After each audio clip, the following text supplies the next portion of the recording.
This series aims to inspire teachers and community center managers to apply information technology in their teaching and learning environments.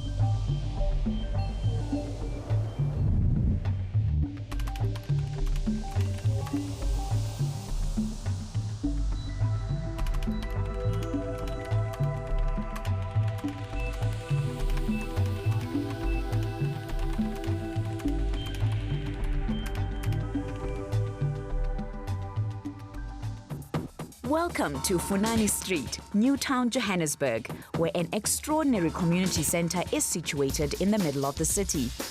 It is called the YDT Joburg Computer Clubhouse and was established in 2002. It aims to provide a creative and safe after-school learning environment where young people work with adult mentors to explore ideas, develop their skills, and build confidence in themselves through the use of technology. It has 17 computer workstations where young adults are free to explore. The clubhouse also offers computer courses to postgraduates. This equips them with the necessary computer skills to enter the working world. Francesca is one of the course facilitators at the center.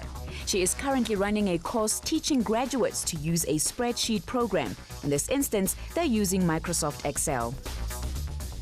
A spreadsheet program can be used for different tasks. For example, you can use it for calculations, you can use it for financial statements, for budgets, and you can also use it for data capturing. The functions that are usually used in Excel would be the function for summing up figures, the function for finding average, the function for finding the highest value and the minimum value. Budgeting and simple accounting are taught at numerous community centers across Southern Africa. These courses are aimed at the businessmen and entrepreneurs working in the communities. The graduates that we are training, we are hoping that they're going to be entrepreneurs, and when they start their own companies, they should be able to have a program that they'll use for their financial statements and that they'll use for things like the budgets for their companies. Good business practice requires an entrepreneur to carefully track income and expenditure. Traditionally, businessmen kept journals and employed bookkeepers. Francesca and her class are going to show you how to create a simple spreadsheet in MS Excel. They'll show you how to track your income and expenditure monthly while dynamically adjusting the balance.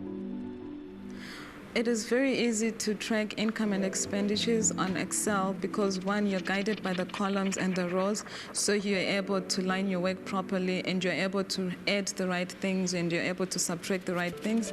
And the adding and subtracting formulas that are in Excel are very user-friendly. You make a mistake, it highlights that you have made an error.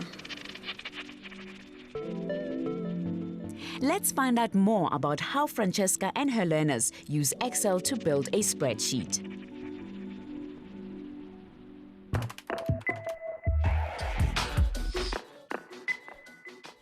To activate the program, click on the Start button in the bottom left-hand corner of the screen. Select Programs or All Programs. Then select Microsoft Office, followed by Microsoft Excel. A screen containing a grid appears. This grid is critical for using a spreadsheet. Each block on the grid is called a cell. Each horizontal line of cells or columns is referenced using letters, for example, A, B, C. Each vertical line of cells, called rows, is numbered. Every cell is labeled with a column letter and row number. The first cell in the top left-hand corner is A1. This cell, for example, is C5. There are basically two types of data that you can store in a cell: labels or words and values or numbers. You can see by how the content is justified according to the type of content. Labels are justified left in a cell, while values or numbers are justified right in a cell. In this example, you'll be building a spreadsheet that reflects your monthly income and expenses. To begin, find cell A4 and click inside it. Type hash. Use the arrow key to navigate to B4 and in this cell type Description of Transaction. If your title is too long for the cell, move your mouse to the right of the letter in the cell until a black arrow appears. double-click on the side of your block. Your block should now be wide enough for your heading. Move right again. In cell C4, type Income, and in cell D4, Expenditure. These are the column headings you're going to use.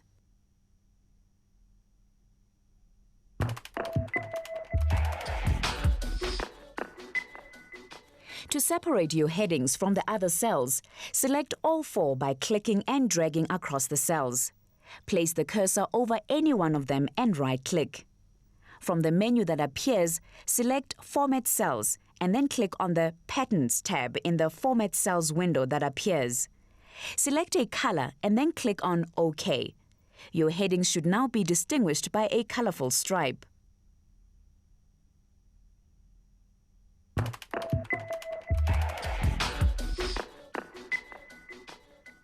Below the titles in column A, insert a series of numbers. This will allow you to number each transaction. In column B, write a description of how your money was spent or how it was gained. For example, rent, water and electricity, groceries, transport and salary. Column C and D will hold the actual values of the transactions described in column B. Once the spreadsheet has been set up, you're going to format the cells so that any numbers inserted in these two columns will be represented as a currency.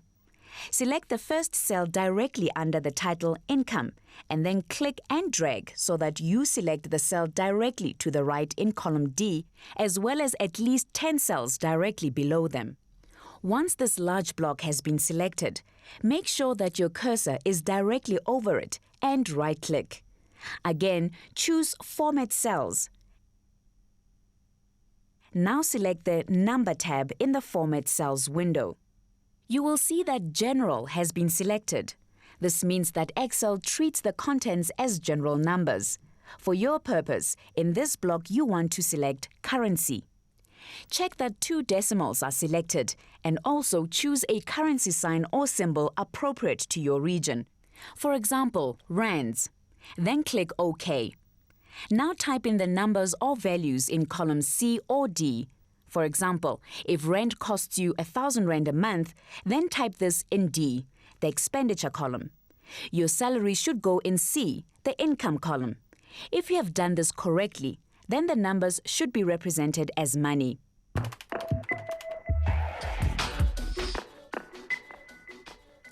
The next step is to add all the values in column C to get the total. You will need to separately add all the values in column D. The balance will be the difference of these two totals. Select the last row that contains the currency formatting and shade the row the same color as your titles. Remember to right-click, select Format Cells and Patterns.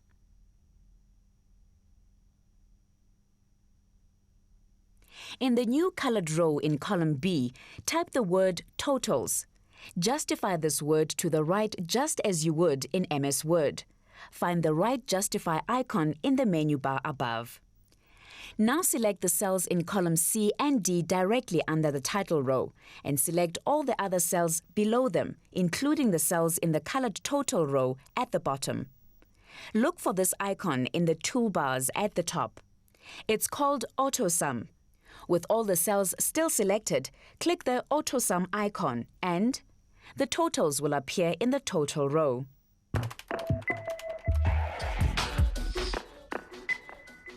Now you will need to find out how much money you will have left at the end of the month once your expenditures have been deducted from your income. This is called your balance. You need to tell the spreadsheet that your balance must be represented in your worksheet as the difference between the two totals, that being the difference between your income and your expenses. You are going to place the balance at the top of the worksheet in row 2 so that it is visible. In cell C2, type in the word balance. Then change the color of cells C2 and D2 in the same way as you did for your titles. Cell D2 is where you want your balance value to be displayed, so this is where you will insert the formula. You don't only want to refer to this month's total, but to any month's total as your income and expenses change. Essentially, you are creating a template. In order to create such a template, your formula should look like this. Type in an equal sign and then C12, which refers to the total in your income column, minus cell D12, which refers to the total in your expenditure column. Note how the balance suddenly appears. What does this mean? The equal sign in Excel refers to a formula. The C12 and D12 in brackets simply identify where the values needed in the formula come from. In this case, cell C12 was your income and cell D12 was your expenditure. The minus sign simply means subtract expenditure from income. The answer that appears in cell D2 as a value is the balance of money left over after expenditure. For me, it was quite an interesting lesson because I've never used these computers before, I used to look at them generally and not actually knowing how to operate them, but today at least I was shown how it works and all that. I didn't use Excel before. It was my first time today. And I think it will help me because most of the times I used to apply for a job and they would ask me if I knew how to use Excel, PowerPoint and stuff like this. So to me it was a complicated stuff, but today I've seen that it's not as complicated as I thought it was. When you are in a professional life, you're talking budgets, there are budgets that needs to be managed, whether you are in government or in business, and I think it will help me in that regard. This example was specifically focused on keeping personal accounts using a spreadsheet. This application can, however, be used in many different environments. Some examples include business accounting, invoicing, keeping statistics, and data capture.